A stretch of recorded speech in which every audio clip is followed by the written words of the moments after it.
Okay, what is up everybody? Today we're back again with another video, and today I'm going to be showing you guys how to grind animals in this game and how I personally do it. I'm going to be showing you my main method, how I do it, and the little bit more cost-effective method, which is the one that I actually use on Quattro Cleaners just because the houses are partly pretty close to the lakes and the lakes are not as far apart. My map is currently set up for red deer, but this also works for basically any other animal that drinks in the game, so all of them. You could do this for any animal on any map, and I would highly recommend you doing this if you're trying to go for one specific diamond and don't really want to go on multiplayer, or your map is just not giving you any diamonds, so you have to like work for it with respawns. This is mainly what it's targeted at, and what the main principle is you have a zone of animals. So I'm going to be showing you guys on this lake right here. So I have a red deer spot right here.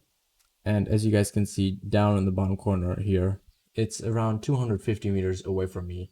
So I placed down a tent and a tripod stand just so that the hunting pressure is not as high and I can kill as many animals as possible. And then what I do is basically just come here, wait for the animals to walk in as they're doing there right now. And I should say right now, I'm killing a lot of the females just because I'm trying to get myself a rare female.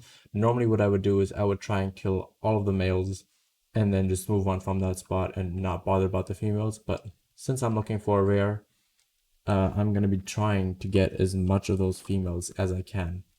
And obviously with the tripod stand, I don't really have to worry at all. And apparently I missed that shot and that one too. So I think I only got one there, but it doesn't matter. I'm going to come back to this spot later anyway, just because I know that I can come back with that hunting stand and just clear that hunting pressure again. So basically what you want to do is you want to go ahead and grab yourselves as many tripod stands and just tents as you can and go through your map and try and find all of the zones you can. And if they are far away from an actual outpost, I would recommend that you do this kind of setup where around 200 meters, 250 meters away from the zone, you place down your tent and your tripod stand in a good location where you can see the animals. And then that should work pretty well so that you can effectively go through the map and just find as many animals as you can in that drinking time rather than having to walk most of the time, because taking this little trip from here to here is really going to save you quite a bit of time, especially if that zone is right there at the tent. You could place it on this side and then shoot that way, so it's a lot easier in that sense.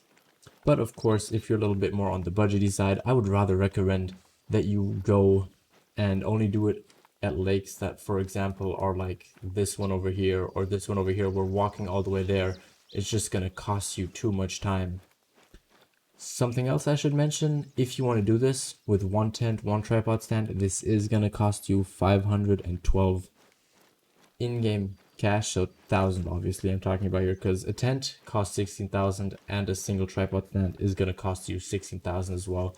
So 2 for each, multiply that by 16, which is the cap for how many tents you can place on a map currently. So that adds up to 512,000. You can obviously put down more hunting stands if you have the money for it and just prefer going and walking to some places. And let me actually get away from here before that wolf kills me. And let's go up here because this is another good spot for red deer here. But what I wanted to say as well is if you're grinding these animals, it's going to be that a lot of the time the zones after you kill around just, I don't know, it's a rough number, but if you kill like 300 to 400 animals at that one zone, that zone is gonna start to wear out and less animals are gonna spawn, so that zone might shift. So you're gonna have to move around this tent and tripod setup every so often. Obviously it's not gonna be like where every single time you're gonna have to move it. It might just be that like every like real time 3 to 4 weeks you're going to have to move that setup, but it can happen. So I just wanted to tell you guys that, because that can happen, and don't worry, it is completely normal. You're just gonna have to sometimes find the new zone and just go from there and see if like where it is, and then just readjust the setup. Obviously, once again, do that 250-meter trick. That means that when you spawn at the tent, all the animals are going to be rendered in, and you're not going to have to worry about any of those issues there. If you have a lake like this one up here, don't bother putting a tent there.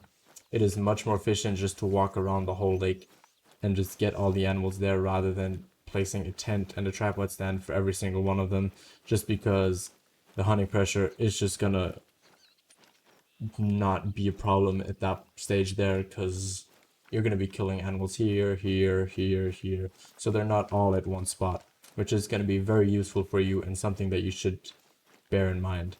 Something else, if a zone is very inconvenient for you or you cannot see a lot there, in my personal case, I would actually recommend you to delete that zone, come back the next time you reset the time, and just actually get all the animals that you see at that next location and hope that it respawns at a better space. So I'm going to show you that with this lake right here once we collect these red deer over here. So obviously nothing fancy here, they're all just common females. And I don't know if we actually got that third one. That's the only problem with the tripod. You won't really see how many animals you killed because it's going to basically quarter the amount of hunting pressure you get. So instead of getting a level 1 hunting pressure, you're going to get basically 0.25.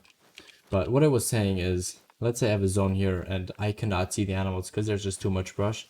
If you delete that zone, it could be that that zone suddenly respawns over here, which might be an open area and might just be a lot more effective for you rather than always having to wait and just track the animal when it, not track the animal, but call the animal in, which could save you a ton of time. And I seemingly can't find, oh, here we go, here's where the tracks go. It could save you just that extra bit of time and make your hunts just that much more efficient. But with that being said, just obviously make sure you're not going at a place that's too close to a lodge. If you're just starting off the game, obviously if you have the cash, go explore, go wild, go place tents wherever you want, because you're really going to be time efficient and you could probably get 20 to 30 animals every single time you hunt, which is just gonna be absolutely amazing for respawn purposes, as you're just gonna be so much more efficient. But with that being said, I hope you guys enjoyed this video. I hope you guys learned something in this video. If you like these kind of videos, want like these kind of tips, if you want a bit more of an in-depth guide of me showing you guys how I set it all up, definitely write that down below in the comments. Tell me down below if you guys want to see that, or if this tricks actually work for you, or if you have any other tips, write it down there. Like the video if you liked it, subscribe if you're new, and of course, have a good day, bye bye, and peace.